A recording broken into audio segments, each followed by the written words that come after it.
बिस्मिल्लाहिर्रहमानिर्रहीम।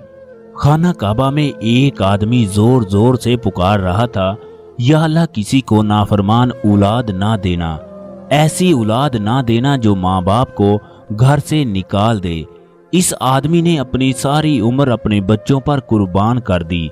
फिर खाना काबा में इस आदमी के साथ ऐसा मौजज़ा हुआ जिसको देखकर हर आंख अश्क बार हो गई।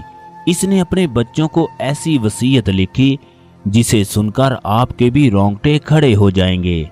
खाना काबा में तवाफ के दौरान 10 साल बाद पुराने दोस्त से मुलाकात हो गई जो इंतहाई कमजोर और बहुत ही लागर था।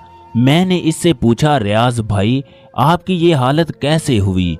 वो खाना काबा की तरफ रोते हुए कहने लगा, या अल्लाह तुझे काबा का वास्ता किसी को नाफरमान औलाद ना देना।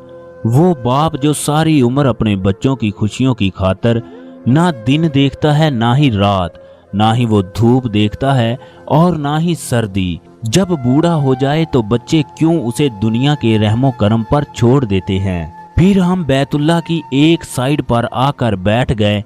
रियाज बताने लगा कि वो गरीब घराने में पैदा हुआ, उसकी सारी जिंदगी गुर्बत में गुजरी। वो 6 बहनों का इकलौता भाई था।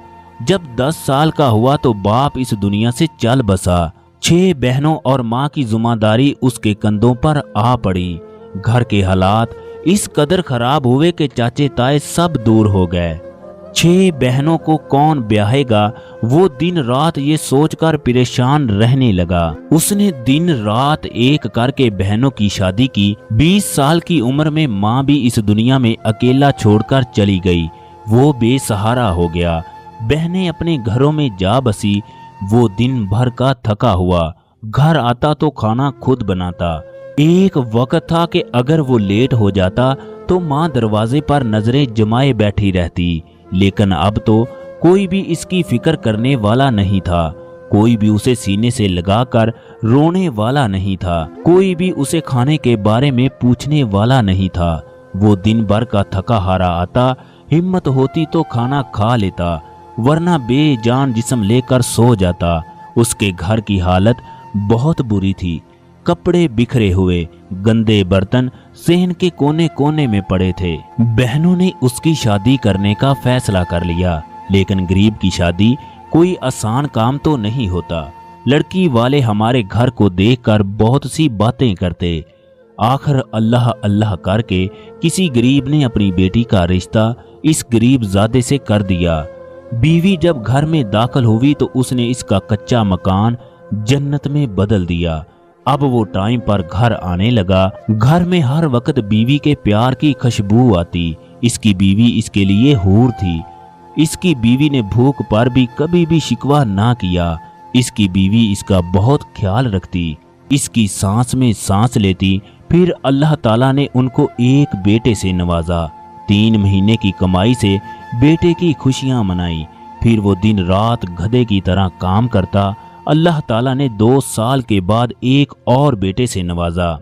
अब वो अपने बच्चों की खातर 15 घंटे काम करने लगा। फिर ये आदमी अपने बच्चों की खातर सऊदी अरब आया ताकि उसके बच्चे अच्छी से अच्छी तालीम हासिल कर सकें। फिर वो कहने लगा कि तुम जानते हो कि मैंने किस तरह सख्त धूप में काम किया। मैंने ना रात को देखा और ना ही दिन की परवाह की। वो यही चाहता था कि उसके बच्चे गरीबी से निकलकर इंसानों वाली जिंदगी जी सकें। बड़े बच्चे को घर बेचकर डॉक्टर की तालीम दिलवाई। दूसरे को 10 साल की कमाई देकर बैरूने मुल्क तालीम हासिल करने के लिए भेजा।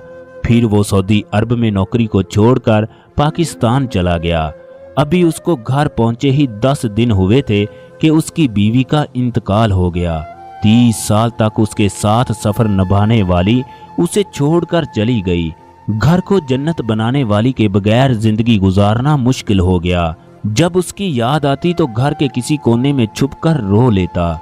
बीवी के दुख ने उसे तोड़ दिया। अब वो खामोश रहने लगा। एक बेटा डॉक्टर बन गया, जबकि दूसरा अमेरिका में जाकर बस गया।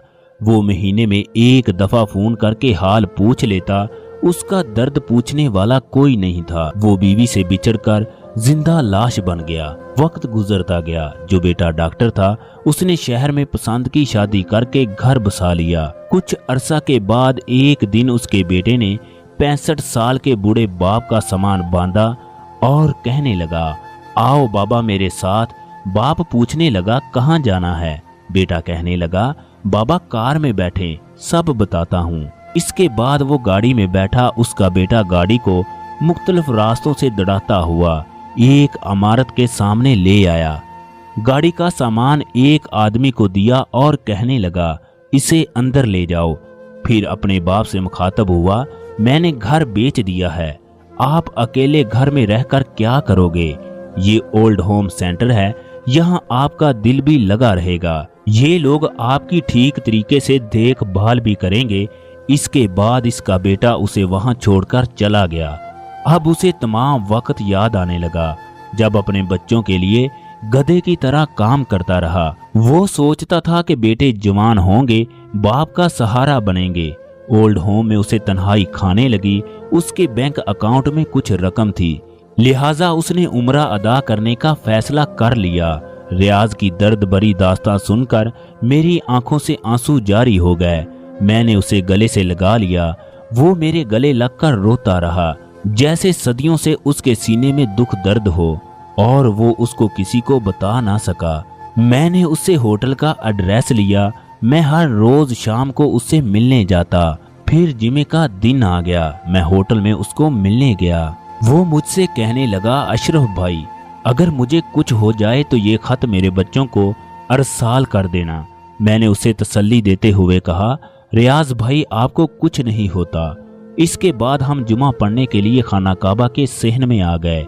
जुमे की दूसरी रकत में सजदे की हालत में उसकी रूह परवाज कर गई।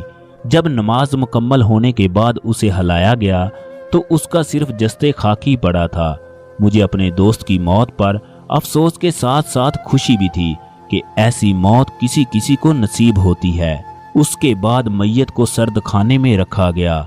सऊदी पुलिस ने मुझसे पूछा, इनके घर वालों से पता करके बताओ इसे पाकिस्तान में दफन करना है या जन्नतुल मुअल्ला में। मेरे पास रियाज के घर वालों का नंबर तो नहीं था, लेकिन उसने मुझे एक खत दिया था। लिहाजा मैंने इस नुक्ते नजर से खत को खोलने का फैसला किया कि हो सकता है कि इसके बेटों का इसमें नंबर मौजूद हो।